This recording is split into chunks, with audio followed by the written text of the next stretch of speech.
Hello everyone, and welcome to another episode of Job Class. I'm your host, Emo Tempest, and I brought a very special guest for you today, someone you might know from the Final Fantasy series, Sid. Hey guys, I'm Sid. Sid and I are going to be talking about Dragoons, and if you guys remember, Sid used to be a Dragoon in Final Fantasy VII. Oh yeah, those were the good old days. I still remember my friends. The spiky-headed guy, gun arm, the dog. Those were some good times. We are going to cover some of the key cards Dragoons have to help them out, and we will show you a deck that Sid and I worked on together, and I hope you guys like it. I hope you learned something. Sid, take it away. Absolutely. So, when we're talking about Dragoons, let's talk about support first.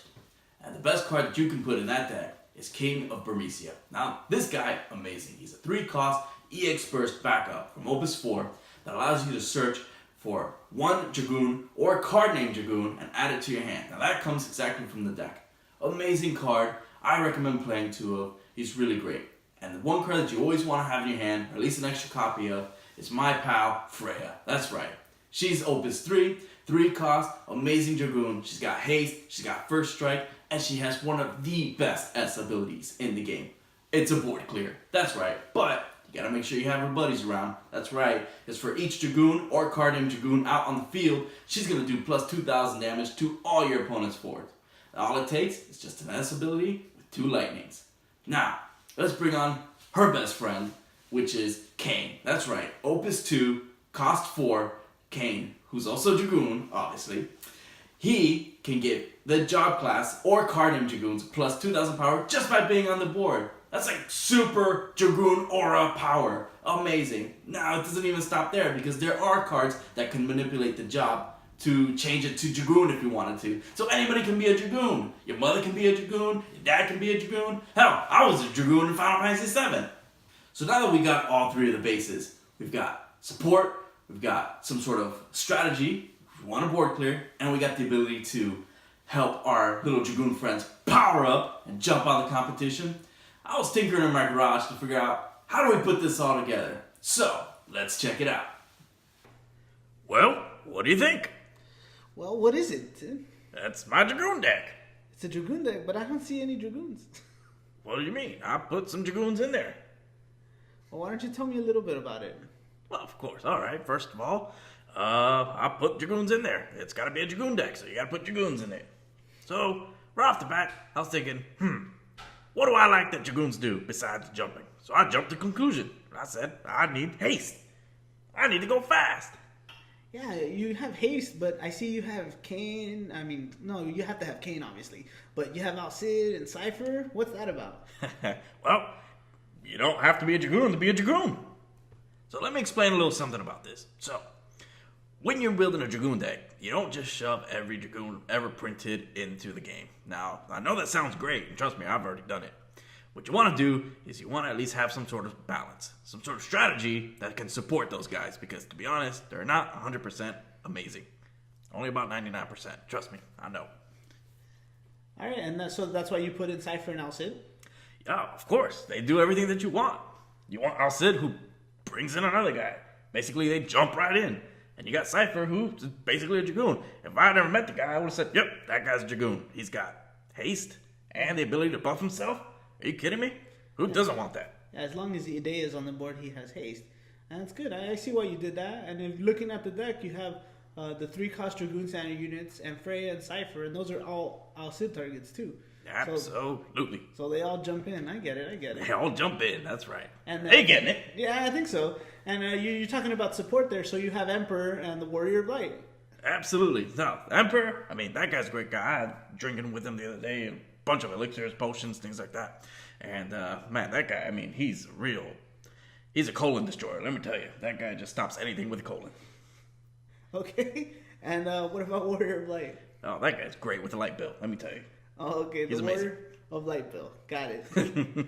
But he's actually there to make sure that we give our standard unit Dragoons 2,000 power plus first strike. Because, I mean, hey, if you can strike first and finish the game, do it. Okay. Yeah, because Dragoons don't get hit. They jump and they strike first, right? That's the... You are getting it, my man. Okay, that's good. That's good. And going to your summons and monsters here, I see you have. The summons were pretty standard, right? You know, all lightning summons. That's it. That's pretty much what you want to do is just support them. Clear the board, lower the power, break them. Do anything you got to do to get the opposition off the board. All right. And I see you added Adamantoise. Can you tell me a little about that? That makes great soup. Okay, what about in the deck, though? Well, I mean, those guys are great and all, but the main thing that you really want to focus on is protecting your Kane, because when that guy's out on the board, not only does he have hastened first strike with Rosa, you know, when she's not in a coma. Anywho, so you have Adamantoise who can actually protect them from damage. So things like Bahamut, you know, that guy's pretty crazy, but can't get rid of him. Adamantoise, plus you get to draw a card. Okay, I see that. I like that. And you were talking about Rosa. When she's not in a coma, what does she bring to this deck? She's actually one of the draw engines. Believe it or not, Dragoons have a draw engine, and that is Rosa. Make sure you gotta get her, at least one copy of her on the field. Her S ability doesn't really make sense. Don't really care. As long as she's just out there looking pretty, you know, trying to protect Kane and all. But basically what she ends up doing is if your opponent does target a forward with a summon, you get to draw a card. Oh, man. Okay, I see. I get it. So she protects all of the Dragoons, and Kane gets a buff because she's out. It makes your opponent think twice about targeting anything. Oh, okay. I see that. And then, you know, the rest seems pretty regular. King Burmessia, we talked about him already earlier.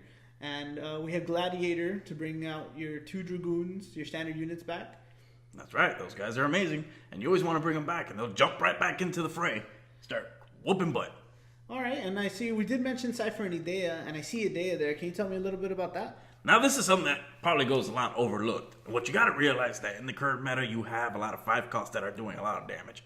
And if I want to break it down to you, well, here's the list. You've got things like Bart. You have things like, you have Emperor Zande. Okay, you have Kanesana. You have Cecil. You have Steiner. All those guys are 5 cost. Well, the Searcher Steiner. Setzer, too. Don't forget Setzer. Setzer's actually a pain in my butt. I did not let that guy ride on my high wind. Yeah. So, well, he does have his own airship, so he wouldn't need to. You know what? Mine's better. Well, Idea says forwards of cost 5 or more cannot block. So that's why we don't have any 5 cost either, right? Exactly. We don't want to handicap ourselves. We want to handicap our opponent. Oh, I see. Okay. Mm-hmm. All right, Sid. Well, I think I like this deck a lot. Hey, I mean, I'm telling you, you want to get in there and start jumping all over your competition, I say go for it. I see it. I see it. Well, guys, let us know what you think about the deck. You're more than welcome to always try to change it, you know, fit your play style. I'm sure Sid wouldn't mind. You can be happy to share it with us and him anytime you want. Just leave it in the comments below. And if you decide to play this, I'll tell you what, I'll make you an honorary Dragoon. All right, guys. Well, that wraps up another episode of Job Class. I hope you learned something. I hope I've got some ideas jumping around in your head. And if you ever want to put these ideas, Sid, can you tell them where to go? Exactly. So when I'm not tinkering in the garage, I go to FFTCG.com. That place has it all. You can check out tournament results, you can check out some of the decks that are trending, and you can even check out the market value of the cards. All right. Well, guys, make sure to follow me on Twitter. I'll be having a poll for the next Job Class episode. And Pole arm. but yeah, I couldn't resist. Make sure to check the description for all the links below, and just stay tuned for the next time when we decide to switch Job Class.